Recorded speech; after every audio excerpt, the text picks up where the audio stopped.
Good morning guys. আজ এসছে একটা ওয়েব সিরিজের শ্যুটে।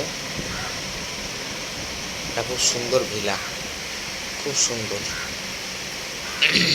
মানে এত সুন্দর, মানে খুব সুন্দর। সুইমিং পুল আছে, দেখতেই পাচ্ছ তোমরা। এটা পুরো একদম বড় একটা ফিল্ড, সামনে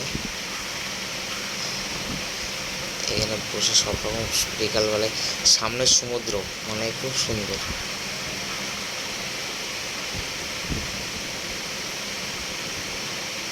এখানে বসে সব কিছু করা যাবে, খেলা করা যাবে, বসে আড্ডা দেওয়া যাবে, সব কিছু করা যাবে এখানে। আর বড় বড় দেখছো কেমন বড় বড় নারকেল গাছ, সামনে সমুদ্র, সমুদ্রের সামনে সবাই খেলা করছে, খুব সুন্দর।